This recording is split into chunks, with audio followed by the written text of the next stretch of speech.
Енді дәрісімізді ары қарай жалғастырайық. Бүгінгі біздің қарастыратын мәселелеріміз педагог как мәдениет, педагогтың кәсіби шеберлігінің бір аспектісі ретінде. Бұл жерде біз педагогикалық имидж мәселелерін қарастырамыз. Мақсаты педагогикалық имидж педагогика шеберліктің аспектісі ретінде және педагогтың өзін өзі дамыту, бағалау қасиеттерін қалыптастырудың жолдарын анықтау. Педагогикалық имидж мәселелері бұл педагог как мәдениет, бұл педагогтың кәсіби қызметінде көрініс табатын білім, дағдылар, құндылықтар мен моральдық этикалық нормалардың жиынтығы. Ол педагогтың тұлғалық және кәсіби қасиеттерін оқыту мен тәрбие үдерісіндегі іс-әрекеттерін үйлестіретін кешенді ұғым ретінде қарастырылады. Педагогикалық мәдениет педагогтың кәсіби шеберлігін, коммуникативтік қабілеттерін, шығармашылық әлеуетін және этикалық жауапкершілігін қамтамасыз етеді. Педагогикалық мәдениеттің негізгі компоненттері когнитивтік, эмоционалды және бағалау, нормативтік аспектілерін қамтиды. Ол педагогтың оқу тәрбие процесінде өз іс-әрекеттерін саналы түрде ұйымдастыруына, білім алушылармен тиімді қарым-қатынас орнатуына және білім беру мақсаттарын сапалы орындауына ықпал етеді. Заманауи педагог қызметі әртүрлі саладағы ұжымдық шығармашылық жұмыстарды интеграциялау ретінде жеке білім алушылардың білім беру бағыттарын әзірлеу және қолдау, түрлі жобаларды дайындау және іске асыруға мамандану, онлайн педагогика саласындағы сарапшылық, онлайн курстар аясында студенттермен қарым-қатынасты модельдеу, жаңа идеяларды, бастамаларды қолдайтын, сүйемелдейтін және насихаттайтын білім беру бағдарламаларын әзірлеуші ретінде жаңа форматты жұмыстарды игерумен байланысты. Бүгінгі таңда педагогтерге арналған жаңа кәсіби стандарттар әзірленді. Бұл қазіргі заманғы педагогтың функцияларын анықтайды. Дегенмен осы қасиеттердің барлығын дамыту ғылыми және әдістемелік міндет болып қала береді. Олардың бірі қазіргі заманғы педагог имиджін қалыптастыру. Педагог имиджі білім алушылардың, әріптестердің және ата-аналардың санасында қалыптасқан эмоционалды бейне, яғни сөйлеу мәдениеті, сыртқы келбеті, мінез құлқы, кәсібилігі және жеке қасиеттері сияқты аспектілерді қамтиды. Педагогтың сөйлеу мәдениеті ол сөйлеу мәнері, сөз байлығы, логикалық құрылымы және эмоционалдық экспрессиясы. Педагогтың сөйлеу мәдениетіне тілдік нормаларды сақтау, грамматикалық және стилистикалық дәлдік, айтылымның нақтылығы мен айқындылығы, сондай-ақ вербалды емес элементтердің, мысалы, интонация, ым-ишара, мимика сындыны үйлестіре білу жатады. Бұл қасиеттер педагог пен білім алушылар арасындағы сенімді қарым-қатынас қалыптастырады. Эмоционалды жағымды оқу ортасын қамтамасыз етеді және білім беру сапасын арттырады. Педагогтың сыртқы келбеті, мінез құлқы және кәсібилігі оның кәсіби құзыреттерінің жеке педагогикалық имиджінің маңызды құрамдасы болып табылады. Сыртқы келбет педагогтың әлеуметтік және кәсіби бейнесін қалыптастырады. Ол киім мәдениеті, сыртқы тазалық, дене қимылдарының үйлесімділігі арқылы педагогтың тұлғалық мәдениетін көрсетеді. Мінез құлық ол педагогтың сабырлылығы, әділдігі, коммуникативтік дағдылары, эмоционалдық тұрақтылығы және жауапкершілігі. Мінез құлық арқылы педагог білім алушылармен тиімді қарым-қатынас орнатады. Оқу тәрбие процесінде жағымды психологиялық климат қалыптастырады. Кәсібилік педагогтың білімін, дағдыларын, әдістемелік дайындық деңгейін және кәсіби этикаға сай әрекет етуін білдіреді. Осылайша имидж ұғымы көбінесе қоғамдық санада орныққан мәселелермен сипатталатын, немесе әр нәрсенің эмоционалды бейнесі ретінде анықталады. Жалпы педагог бейнесі функцияларын екі санатқа бөлуге болады. Педагог бейнесінің құндылық функциялары. Адамның айналасында жағымды аурасын жасау арқылы олар әлеуметтік тұрғыдан ізденіске ие болады және өздерінің ең жақсы қасиеттерін еркін білдіре алатын жеке дамуы. Келесі жеке аралық қарым-қатынасты жақсарту ол объективті, жағымды, ізгі ниетті қарым-қатынасты қалыптастыру. Сонымен бірге психотерапиялық, яғни жеке бірегейлігін және әлеуметтік бейімділігін сезіну арқылы тұрақты оң көңіл күй мен өзіне деген сенімділікке ие болу. Кәсіби педагогика әдеп пен тактісі және тартымды тұлғасы бар педагогтердегі педагог имиджінің негізгі компоненттерін қарастырып көрейік. Педагогтың кәсіби деңгейі оның теориялық білімін, практикалық дағдыларын, оқыту әдістерін тиімді қолдану қабілетін және білім алушылардың танымдық белсенділігін ынталандыру қабілетін қамтиды. Сонымен қатар бұл процесс педагогтың кәсіби этикасына, шығармашылық шеберлігіне және кәсіби жауапкершілігіне сүйенеді. Әлеуметтік аспект ол білім алушылардың шығармашылық белсенділігін дамытуға, педагог мамандығының мәртебесі мен беделін көтеруге, сондай-ақ осы мамандықтың әлеуметтік маңыздылығын арттыруға бағытталады. Педагог мамандығының әлеуметтік мәртебесі мен беделі қоғамдағы педагогтардың кәсіби имиджін қалыптастырады және білім беру жүйесінің тиімділігін арттыруға ықпал етеді. Білім алушылардың адамгершілік қасиеттерін дамыту педагогикалық қызметтің маңызды міндеттерінің бірі болып табылады, және ол білім алушылардың тұлғалық, әлеуметтік және моральдік дамуына бағытталады. Адамгершілік қасиеттерге әділдік, жауапкершілік, эмпатия, адалдық, ынтымақтастық және моральдық нормаларды сақтау жатады.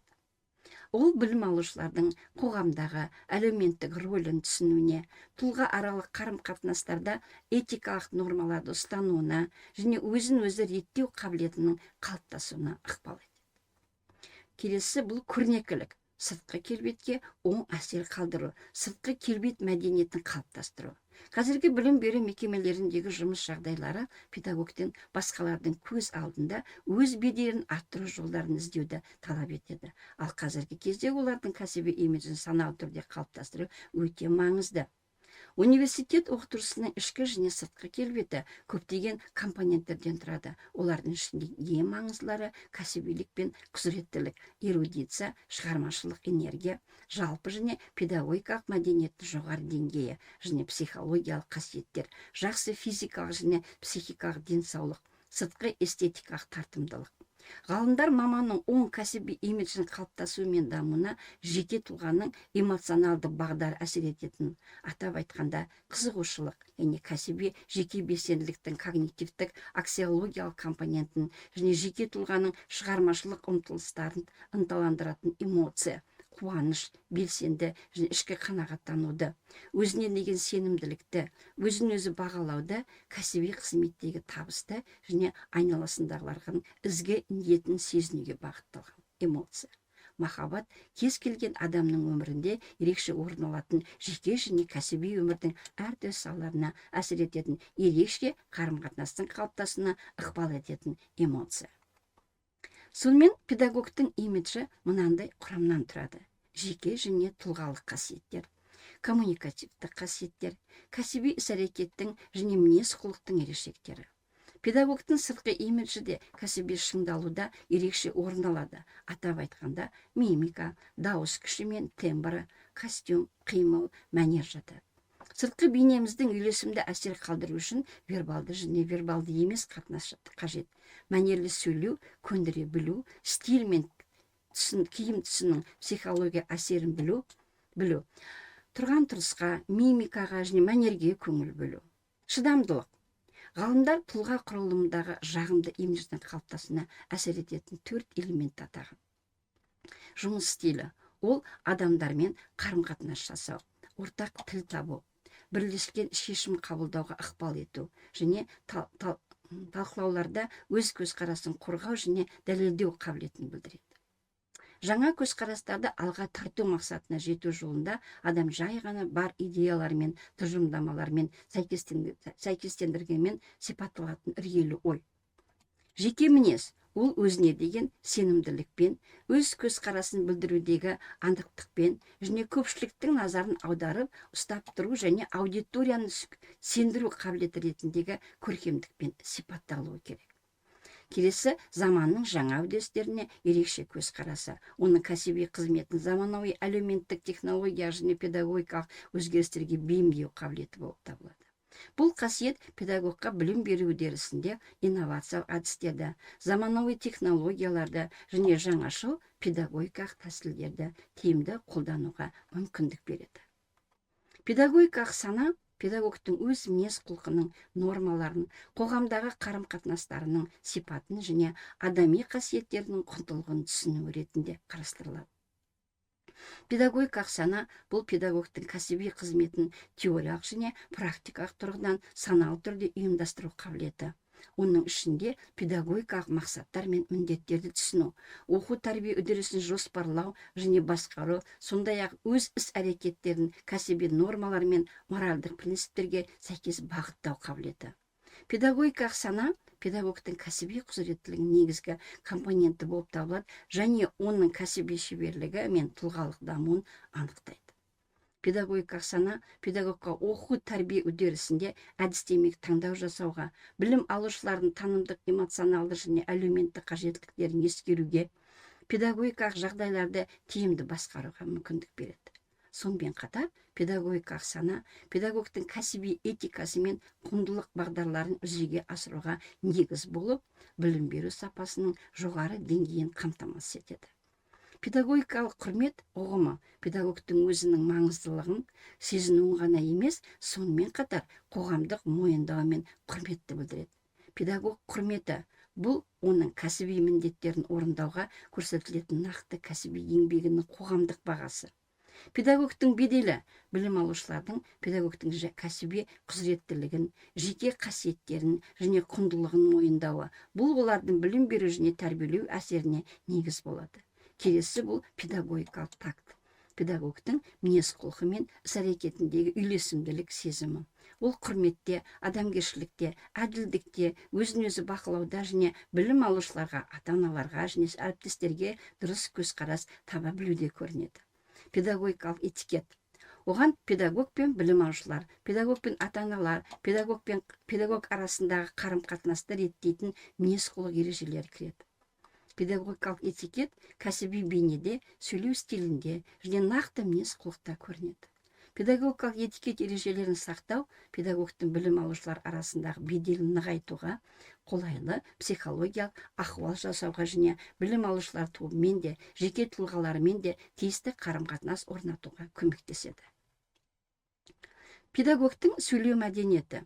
Тіл адам болмысын көрсететін негізгі құрал. Педагогтың кәсіби шеберлігін көрсететін сөйлеу тілі.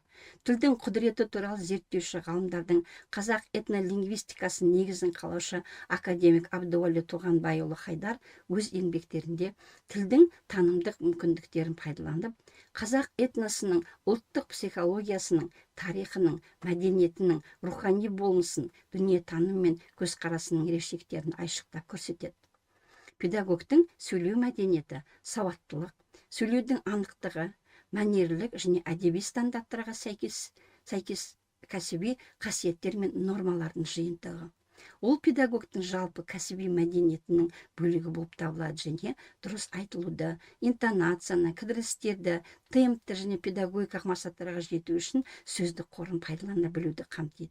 Сөйлеу мәдениеті сөйлеушіге қарым-қатынас мәселелерін оңтайлы шешу үшін сөйлеу сөздерін оңай құрастыруға мүмкіндік беретін білім, дағдылар мен қабілеттер жиынтығы. Педагогтың сөйлеу шеберлігі бұл педагогтың кәсіби қызметінде тілдік құралдарды тиімді пайдалану қабілеті. Оның ішінде сөздің мағыналық дәлдігі, логикалық құрылымы, интонациялық мәні, риторикалық тәсілдері және вербалды емес элементтерді үйлестіре білуін қамтитын кәсіби құзырет. Сөйлеу шеберлігі педагогтың коммуникатив міндеттерін кеңейтеді, оқу тәрбие процесінде ақпаратты жеткізуді оңтайландырады, білім алушылардың танымдық белсенділігін арттырады және психологиялық жағымды оқу ортасын қалыптастыруға ықпал етеді. Педагогтың сөйлеу мәдениеті оның жалпы мәдениетінің көрінісі. Педагогтардың элиталық сөйлеу мәдениеті тілдік нормаларды мінсіз сақтаумен, сөз байлығымен, мәнерлілігімен, тұрақтылығымен және анықтығымен сипатталатын сөйлеу мәдениетін ең жоғары үлгілі түрін және дәлдікпен сипатталатын әдеби тіл стилін және сөйлеуге бейімделген және көбінесе ауызша сөйлеу стилінің ерекшеліктерін көрсететін сөйлеу формасы әдеби ауызша сөйлеу стилін игере отырып, тілді қарым-қатынас және нақты жағдайларда ақпарат беру мақсатында пайдалануға ынталандыру қабілеті, яғни шынайы сөйлеу мәдениетін игеруге негізделеді.